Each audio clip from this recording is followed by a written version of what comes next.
Aloha, I'm Mililani Trask. I live here on the Big Island in Ula'a. I am a United Nations named human rights defender and also an expert in indigenous human rights to the United Nations Permanent Forum in New York. I served as the first 8-year term as Keaukaha of Kalahue, Hawaii, and I'm here to present the testimony on behalf of Kalahue.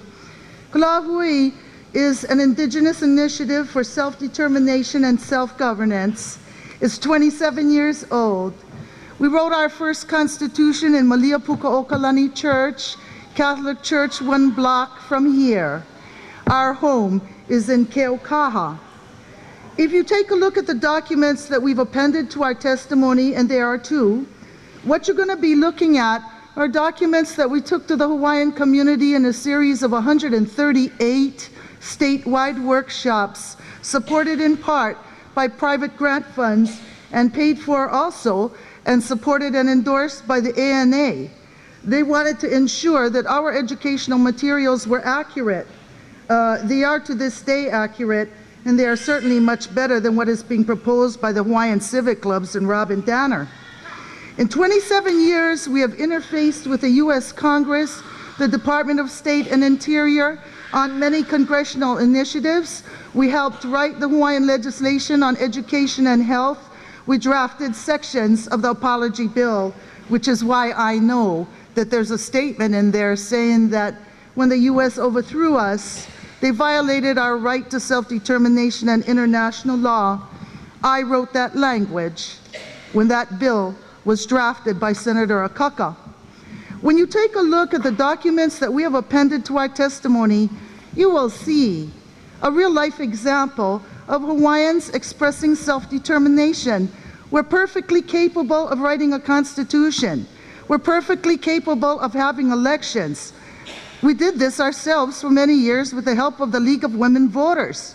But what we are not capable of doing is governing ourselves and exercising jurisdiction over our lands, territories, and resources.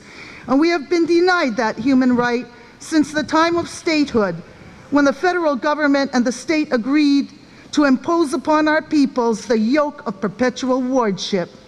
This yoke we break. We cannot accept it any further. Our responses, they call him my sister. And I just want to thank Dawn for facilitating this, because she is a good Hawaiian sister to help us on this. It is better to have this than to have anger and possibly anger being expressed in other ways. Our response to the interrogatories that are posed by Interior are all no. And the reason why is because we are capable of being self-governing, but we are not capable of expressing our right to self-determination because federal policy limits this. We are not Indians. We will never be Indians, and the federal Indian policy is inappropriate for our peoples. We are asking that the Department of Interior facilitate and acquiesce to consultations, and we have already advanced this in behalf of Kai'ulupono'i at the Capitol. We are the second one to request now that consultations be undertaken with our peoples. In closing, let me say this. I think every Hawaiian would like to see a nation-to-nation relationship, but it can only happen when both nations are given a seat at the table. What you propose here is that the nation that overthrew our peoples and apologized for it without making reparations, that nation would sit at the table and somehow fashion a procedure, hoping that in the future, another true nation would emerge. That will never happen. You can braid my hair and stick feathers in it, but I would never be an Indian. I will always be a Hawaiian. Aloha.